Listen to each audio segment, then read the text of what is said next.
Welcome back, WNST, Towson, Baltimore, and Baltimore Positive. We have changed the setting around here a little bit.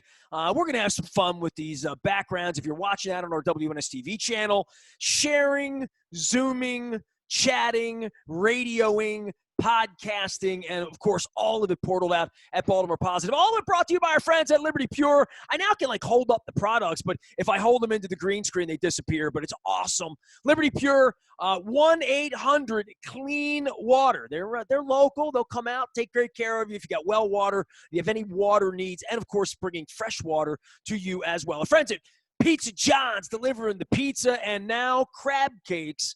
Had a long conversation with Evan Brown from over at State Fair this week about crab cakes and crab cake recipes. I know Luke will be happy to know that they have upgraded the crab cake game in Essex. So, Luke, once you get a shot and I get a shot and you do a mask and I do a mask and your sister gives birth and your uncle Luke, we can take the youngsters all down to Essex to Pizza John's for crab cakes, pizza, and manicotti the way it should be. What's going on, brother? How are you? Doing well. The thought of that sounds very good, especially post-vaccination. But my wife got her appointment, so I want to brag on that. That's awesome. You're hearing more and more people. Certainly, I think many of us, whether we're talking parents, certainly eagerly awaiting that. And then when the day comes when all of us can do that, hopefully sooner rather than later. I hate needles, dude. As far as it's funny. I had a flu shot, and I forget the other kind that for my sister. Of course, she's going to be giving birth. That they recommend you get if you're going to be holding the baby and everything. I got that at a drugstore, and didn't bother me that much. Although my arm was a little bit sore, but other than that, see my wife's no big deal. And my wife's been diabetic for 30 years now. Oh, sure. So watching her every day do these miraculous things, it sort of inspires me. It does inspire me, but more than that, it doesn't make me any quicker to to get in line. But nonetheless, look, we're getting through this winter here, and I've got baseball around me to some degree with sense of humor if you're watching online. And I have various photos that I'll be using from now and again to keep myself humored amidst the plague. But the Terps have at least provided something, right? I mean, especially if you like Morcell, if you're old school, if you got Terp stuff laying around, and I do, it's weird. Watch him go to Indianapolis and win 3 rounds and play in the final. Who knows, right? In this weird, wacky tournament. By the way, get well, Coach Tomlin, who has COVID. So all of these stories in the big city, but the Terps at least, from a non-college basketball season for a lot of people in any normal way, where even the way you would be going to a couple of games, I'd be going to a couple of games, it'd be more turned on for us. The last week has been encouraging, right? It has been. When you put together a winning streak like they have, it helps that Nebraska came to College Park and played back-to-back nights. A very unusual circumstance there. But, hey, we've been talking about unusual for a year now, especially if we're talking about it in the context of professional or collegiate sports at this point. But it's been nice to see. And it's funny. You and I have had these conversations over the course of the last 6-7 months, let's say. A little longer than that in terms of sports and how they fit in with no fans. College basketball is one I've struggled with. Just knowing the atmosphere. Whether you're talking about the wall with the students at College Park, talking about Cameron Indoor Stadium, it's very strange. What it is energy, right? Right. Yeah. No question. That's why what powers it. Right. That's why. The Terps. A lot's been made about the fact that they beat 3 ranked opponents on the road and. Well, you kind of think, okay, a home road game in this season of college basketball, not exactly the same thing. But all of that aside, it has been nice to see. And as someone who has not been a big Mark Turgeon fan over the years, I do have to give him credit for what he's done with this team. You look at what they lost in terms of Anthony Callan and Jalen Smith and not having a true point guard, not having much in terms of post presence. And they're getting the job done. And they're in a very competitive Big Ten. They're in a position now where they're in great shape to make the NCAA tournament, barring a complete collapse here down the stretch. But you have to give them credit, and it's been good to see. And it really starts with how well they play defensively. That's something that they've come to play defensively just about every night over the last several weeks, and that's been the difference for them. When you kind of look at a team and you struggle to say, okay, who's the go-to guy no matter what? I mean, Aaron Wiggins has certainly played well down the stretch. We've seen Eric Ayala, of course, Daryl Morcell, as you mentioned, but they don't have that definitive guy in the way that I mean, you look at who they lost last year. Look at guys they've had in the past on more notable teams, but they've figured out a way to get it done. And not that they've faced a murderer's row of opponents here recently, but they are winning the games they're supposed to win, and it's been good to see. And the fact that you're even talking, you presented the scenario of going to Indianapolis and what's going to be this strange NCAA tournament and winning a few games. 6 weeks ago, that didn't seem like something that was even going to be plausible. Even 3 weeks ago, that didn't seem like something that they were even going to have a chance to do. So the fact that they've been able to rally a little bit here down the stretch, it does speak well to Mark Turgeon and the job he's done with the team that it isn't doesn't have an abundance of established talent, experienced talent on this roster. Well, lower expectations too, right? So I mean, I think Sure. that is part of this when you lose the caliber of Cowan and Jalen. I would say for Morcell to come back and all of that and fanfare around him, and I was over with my face pressed up to the glass over at St. Joe the day he signed over there, and Bino was so excited. It's been a little bit of a celebration to him the last couple of weeks in Baltimore, and I know I don't have a lot of gray in here, and Marvin thinks I'm dying it, and I'm not. But I'm old enough to remember when kids from Mount St. Joe didn't go to Maryland, and the whole Keith Booth thing and everything that happened before that. That there's always been this on and off thing with Baltimore and Maryland. I don't mean that from a structural standpoint. I just mean the pipeline of what Baltimore basketball from Dunbar and all the great players here. I mean, even going back to Lake Clifton and Muggsy and Sam and all of that, none of them wore a Terp sweater, right? And there was always this movement to change that. And even in a year where it's not great, there's a pandemic, for Baltimore people to be excited about the Terps anytime, anywhere, and I've been watching this since 1973, that's a good thing. That's a good thing. No question. I mean, Daryl Morcell, what he's done defensively night in and night out. I mentioned the team defense. I mean, he sets the tone for that. He's one of the best defensive players in the conference, one of the better defensive players in the nation. And I think that's where you look what happened at Rutgers with the shoulder. That makes you a little uneasy because you just know how important he is to this team. So, but it's been a good story. And you're right. Anytime that there's someone from Baltimore, and it's not as though he's the first or he'll be the last or anything like that, but when you have that representation, it makes you feel better as a Baltimorean as far as the pipeline to College Park. Well, the representation you're giving him of the hardest working guy on the floor, sort of everybody's that favorite player. thing. You can't not like watching him play, right? Right. And I mean, they're over the course of his career does he have some offensive shortcomings? Does he shoot as well as you'd like him to at times? No, but he has that blue-collar, workman-like presence that has really set the tone for this team finding its identity, which is defending so well. And I mean, he's terrific in that way. That's why I said, you seeing him with the shoulder, it's you're on. If there's something that could derail the Terps down the stretch and getting into postseason, it would be not having him right, because he sets the tone. Even if he's not scoring 20 points or something like that, he's just such a leader for this team. It is a contact sport, and from one contact sport to another contact sport, we'll move to baseball, which is why we've come here today. Mancini and conversations, and I guess this is the time of the year where my body clock would be flying off to Fort Lauderdale or Sarasota and sitting in a dugout, figuring out who's wearing 53 and who's going to be at Bowie this year, and who's going to be at Norfolk this year, and who are the new coaches, and who's going to make the rotation, and who's going north with the club. It is a little bit of a scorecard situation. I know Marlon Humphrey was a little flippant the other day about getting to know his coaches. I think anybody who likes baseball or the Orioles, there is a getting to know the team part of this, Mancini aside, and there's been no, better story in regard to, or better followed story than watching Trey Mancini beat this thing, right?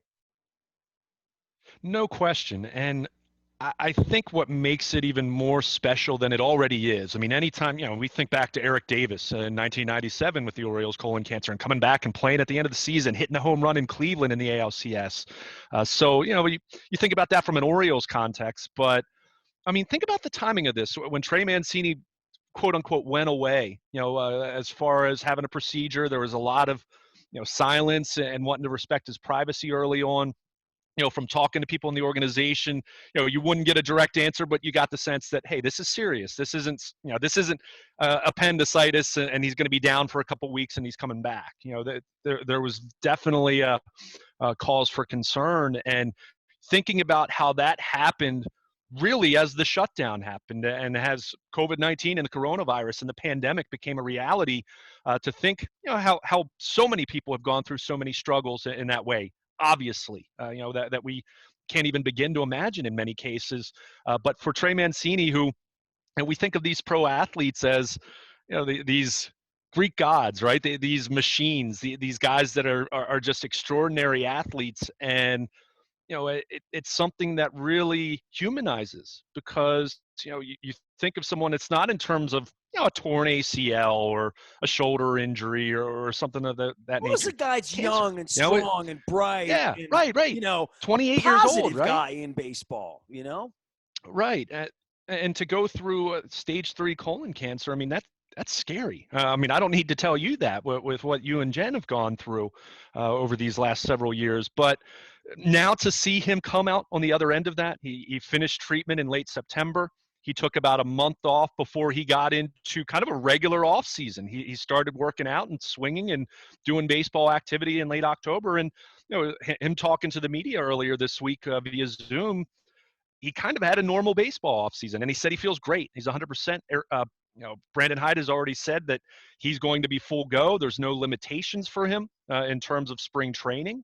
So it's like he comes back on the other end, and there's like a renewal of baseball life for him. And I think there's some parallelism in terms of hope that we're all feeling now. Not so much for the baseball season or the Orioles specifically in the AL East, but this idea that maybe baseball season will be something that's not going to look normal at the beginning of the season, but knowing where we are with vaccines, knowing where we are moving in the right direction in that way, thinking how long the baseball season is, knowing where we are now compared to where we might be in October, I think there's real optimism there. Not that it's going to be 100% necessarily, but I think there's some excitement there. And I just think the juxtaposition of Trey Mancini being back and talking about him in terms of being a baseball player and remembering, wow, I mean, this guy's a hell of a baseball player. I mean, look at the season he had in 2019. You kind of forget after everything he went through over the last calendar year.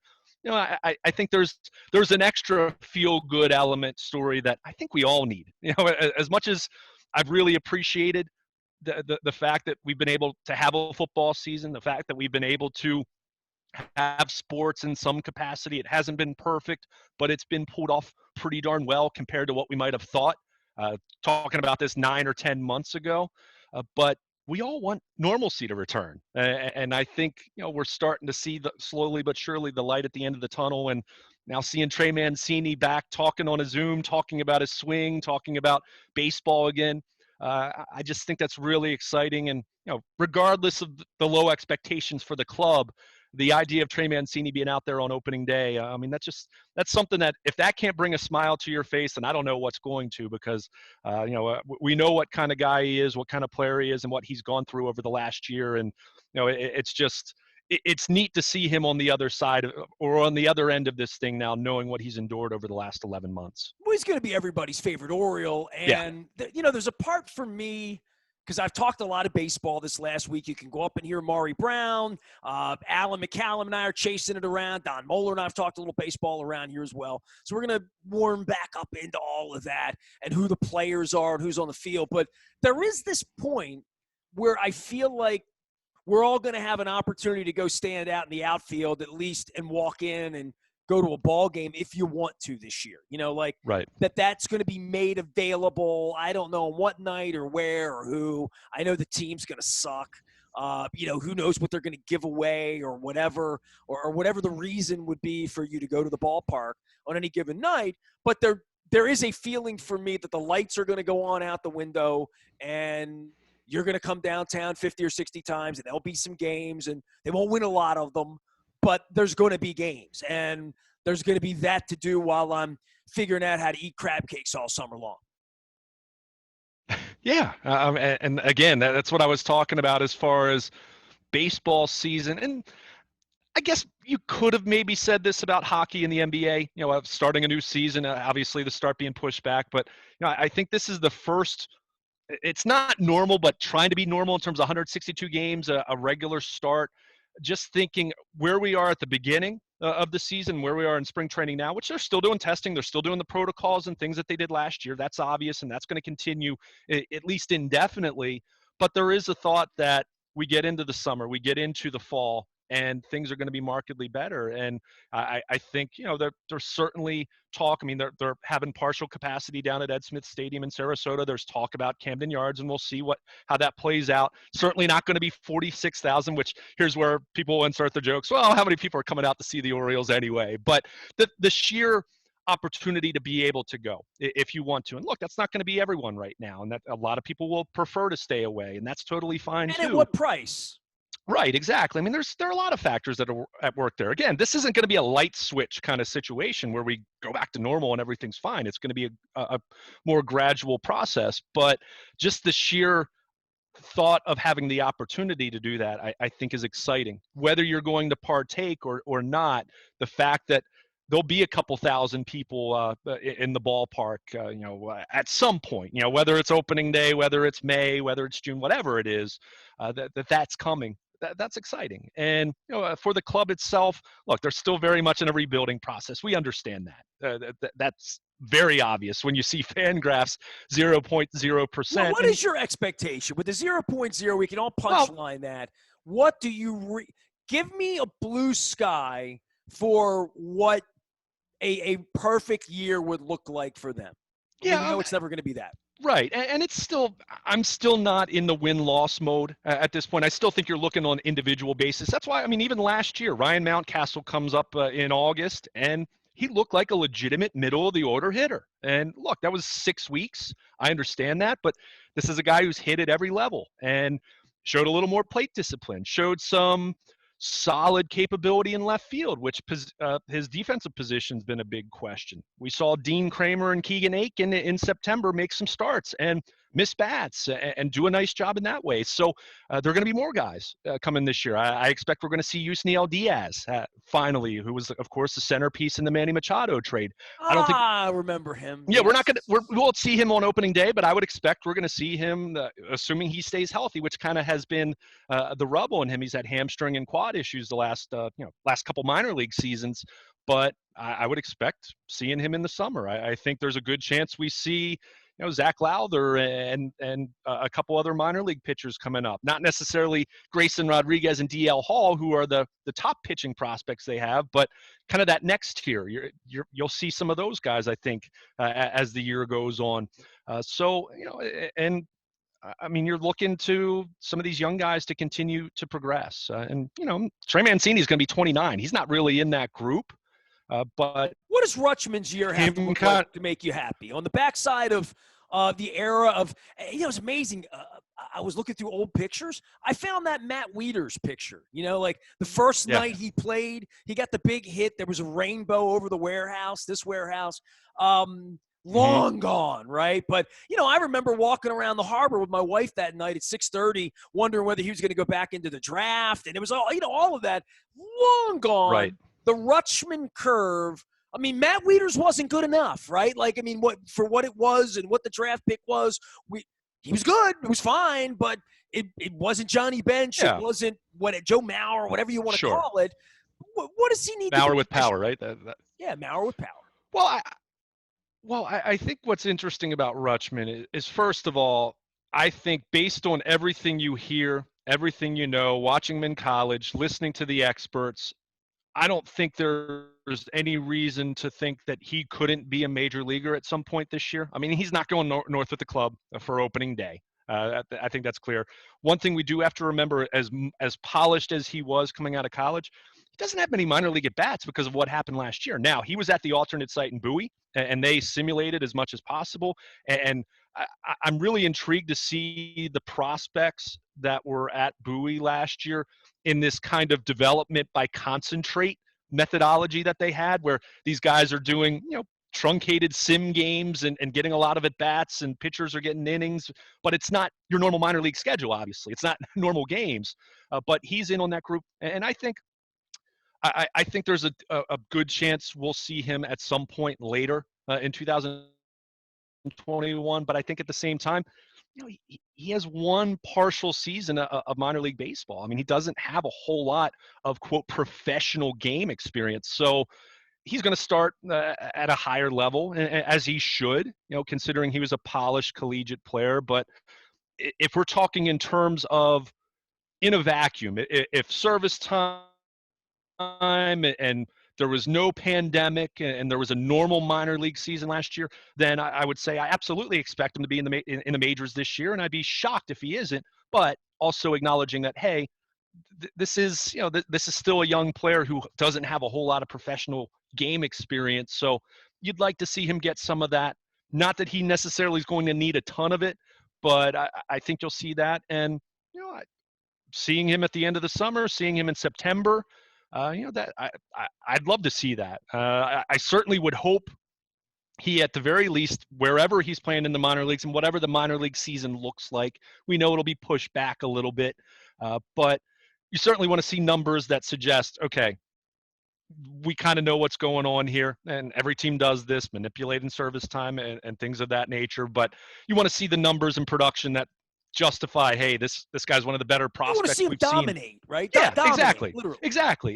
He So needs to be the best player on the field every night. right. I mean, that's what you want to see. So, and it's interesting you mentioned Matt Wieters. And look, Adley Rutschman is clearly so critical to this team's future as far as what he does as a player. But there is that same symbolic, that symbolic nature of this. That Matt Wieters, when he came up in 2009, no, he didn't become Johnny Bench or Joe Mauer. I mean, he made a few All-Star teams. He was a good player. But you think about what that meant, and not that it happened overnight, because it was still, 3 years later until they made the postseason. But when he came up that night, it represented hope as much as anything else. And while it didn't happen right away, seeing Adley Rutschman in Baltimore at some point later this season, even if it's just for a few weeks, there's still, I think that will have a similar symbolic kind of feel to it. That a good summer is a summer where he plays baseball here. Yeah, and he he plays well. He comes up, he hits a couple home runs. He handles himself well behind the plate. He's catching some of their young pitchers in September, and we see some good outings from those guys. And okay, I don't think this is going to be a very good team. I think the 0.0% thing is as much about the division. The Yankees and the Blue Jays being better, and Tampa Bay still being Tampa. 0.0 means you have no chance of getting to third place. I mean, yeah, right. I mean, but at the same time, I don't think that necessarily means that they're losing 113 games, like they're where they were a couple years ago, as far as not just bad, but historically you bad. Think they can? I think they can avoid triple-digit that. losses. You believe that? I think they can. I'm not going to sit here. I don't think they're going to try to, because they're going to deal away anything they can for trash in July. Right, but that's what these organizations do. Sure, but here's the difference now. You are starting to get 3 prospects for – Mancini, and he'll be gone, and he'll get no at-bats at the end of the year if he's any good, right? Potentially. But at the same time, you're starting to get into the position where some of the young guys that are actually envisioned as being part of the future are now we'll get those at bats, right? Now here. So, and I mentioned Yusniel Diaz, so I think we are starting to get into that territory where there are going to be fewer placeholders. There's still plenty of placeholders, don't get me wrong, but there are going to be fewer placeholders and more guys that at least satisfy that maybe, guys that have a real chance to be part of the future here. And then, of course, once you get to Rutschman coming up, we've already seen it with Mountcastle. Then you're talking about starting to see some of the core guys get here, where it's like, okay, if this thing goes the way Mike Elias and Sig Mejdal and company envision it to go, you're going to see Adley Rutschman and Ryan Mountcastle being in the middle of that lineup. And of course, Heston Kjerstad in the coming years and other guys. Gunnar Henderson is someone who, high school shortstop they drafted a couple years ago, who is starting to get a lot of buzz as a guy who's kind of right on the fringe of the top 100 in baseball. He really impressed last year back in the fall when they had their He's got the name of an instruction. 80s rock star, so I Yeah. dig him. Gunnar, But, a Makes young him sing with the Nelsons. young big shortstop with pop. So they've got some. They're getting to the point now, and we've seen it with some of the Baseball America rankings and some of the different They're not publications. 0.0 there. Yeah, the minor league system is. They're not number one, and they're not the best, but they're ascending. And we saw it with international signings this past off season, where the first two seven-digit signing bonuses they've given out to international players. So that's something that won't happen overnight, but 2, 3, 4 years down the road, you hope to start seeing some fruits there. So that's how this is designed to work. As much as we lament what the Orioles have been for the better part of 3 decades now, if you look back over that time, for as much as there've been so much losing, very rarely have they really committed to truly rebuilding at periods of time over that 30 years. Well, the owner didn't believe in it. So, literally. Right. But it was always these half-hearted measures that you sign. You sign a few guys and you think, oh, if everything goes perfectly well, maybe we're in wild card contention. But, that's just not the way you want to work to build. If you're going to do that, you have to have a top payroll every single year. So, and I'm not saying that you don't spend, to be very clear, but the way that the best organizations do this is they have this pipeline of talent, and then they supplement that with free agent signings. And then once those players in your pipeline, they're through their service time and they're through their club control, you identify the absolute best guys that you can't bear to part with, and you re-sign them, and you spend the big money on them. And the guys that are good players, but not guys that you envision being a long-term fit, guys that are going to play into their late 20s and early 30s at a high level, you let those guys go, and then you have someone in the pipeline refill them or replace them. So it really, in that way, you kind of draw the comparisons to how the draft works in the NFL, and knowing that it's a really different environment and there's much more volatility and unknown with baseball, but that's why you want to have a pipeline of so many prospects, and they're getting there. They're not there yet, but they're starting to get there, and there are more and more guys down below that are interesting. What's tough about this year is there's just so much unknown in terms of pitcher workloads and how you're going to manage innings. You had guys who didn't have any baseball last year, guys who weren't at the alternate site and kind of worked out on their own. And even at the major league level, you played 60 games compared to 162. How's that going to work for innings? How's that going to work for young pitchers, especially when you're trying to build up innings? So that's where, and that's, of course, that's not an Orioles exclusive thing, but that's where I think it's going to be interesting to see. Well, that's where projections of 2 years ago don't mean anything this year, right? Like right. For players, it does, but a little whatever bit. The arc is, wherever you left somebody might not be where you find them now. Right. And what you'll find, John Means was a great example of this last year. As much as, we remember him, statistically speaking, really struggling at the start of the season. Remember, he had kind of the dead arm and his father passed away. But look at what he did in the final month of the season. But what did he do from the shutdown until coming back in July? He worked on his velocity, and he actually added about 2 miles per hour on his fastball. And Dean Kramer was talking the other day. He developed, his slider was something that was holding him back. He kind of developed a cutter. So you had some of these guys going back to the Sig Mejdal growth mindset, where these guys who either did not have a normal season, they were only at the alternate site, or guys that had nowhere from a formal. But guys also having instruction and video and analytics and wizards behind all this that say, why don't you try this? And why don't you try this? Look, you're out at the football facility all the time. That's kind of how this works. Hey, sure. Orlando, why don't you go over to left tackle? You know what I mean?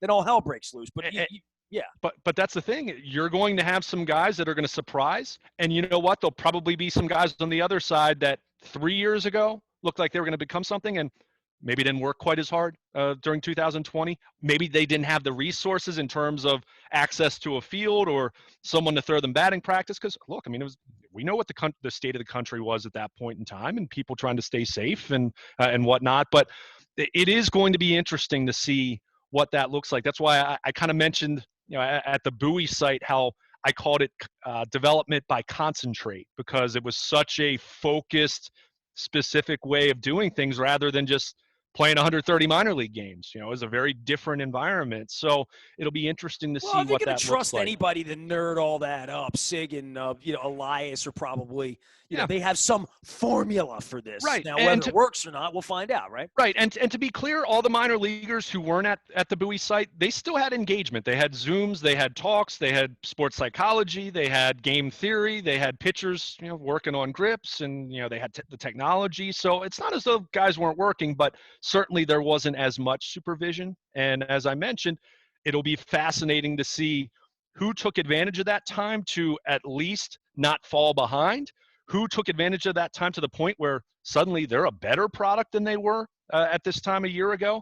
And as I mentioned, inevitably, because this is, I think it's understandable, and it's going to be reality for some guys, there'll be some guys who probably fall behind, and guys that were kind of fringe minor leaguers who probably might not have another chance beyond this spring. So it's definitely going to be fascinating. But for me, one of the bigger storylines of baseball, people have talked about a deader ball and all of that, but I'm really interested to see what the pitching is going to look like around the league. I think with starters having not gone deeper in games anyway over the last few years, and how that's been trending, I do wonder if we see almost that trend being pushed even harder, and you have fewer innings for starters, and maybe we see more multi-inning relievers because they're playing 162 games. They're still going to be playing a lot of games, and there are going to be a lot of innings that teams Yeah, it's have to going to be give me throw. 40 So pitches, give me 50 pitches. That's what it's yeah, going to be, so right? so I think you might end up seeing fewer one-inning relievers, and maybe more guys that are going an inning and two-thirds, more guys going 2 innings, maybe fewer guys going back-to-back More like that nights, but more Flanagan, guys going. Malarkey, Williamson no-hitter, that sort of Yeah, thing. yeah, maybe. I mean, yeah. So I mean, I'm very intrigued, and I think, as much as I say it's intriguing, I think there's trepidation and anxiety for organizations. I could guarantee you, Mike Elias and Brandon Hyde and Chris Holt, the pitching coach, and of course their pitching coordinator, they're looking at this and figuring out, okay, we've got to find that sweet spot between developing our young pitchers down below and guys that are going to be in Baltimore, and trying to keep them healthy. And it's just, this is uncharted territory, other than the 94 baseball strike, I guess, Yeah, would be the work best hard, not too comparison we hard, have. right? Yeah. So I, We I need you think throwing a it's going lot, to be, but not too much. it's going to be really fascinating to see how that plays out. And I think there are going to be a lot of fingers crossed, as much as they're trying to figure out the best way that this is going to work for all parties. It's always that way with the tendons in the shoulders. That's my No Vince question. Bagley. That's my honor, Vince, because Vince would Pitchers always do break, that. right? Now that Unfortunately, I can see Baltimore behind me on a green screen, I feel like I want to do all the old school stuff. Luke Jones is here. If he's not eating the world famous chicken from Royal Farms, he should be. Stopping by the other night, I smelled the Western fries. I get the chicken all the time, but I rarely get the fries and get the roll. I'm going to do that. Football season, I sort of got into the vibe of doing that on Sundays because it was nice and, got my fingers involved. That got me off of Twitter and whatnot on game day. But pick up some Western fries. Get on over to Royal Farms real fresh, real fast. Also, I want to give a shout-out to my friends at Cole Roofing. Bill Cole joined me here this week. We talked about the future of the city, as well as the Orioles. And Leonard Raskin from Raskin Global and I had a conversation about the parking lot next to the stadium, Harbor Place, what the future of the city will be, what the Orioles really want. Been having that conversation with lots and lots of folks if you're into baseball. Maury Brown from Forbes joined me. Janet Marie Smith talking about urban development and how the warehouse was built 30 years ago. All of that out at BaltimorePositive.com.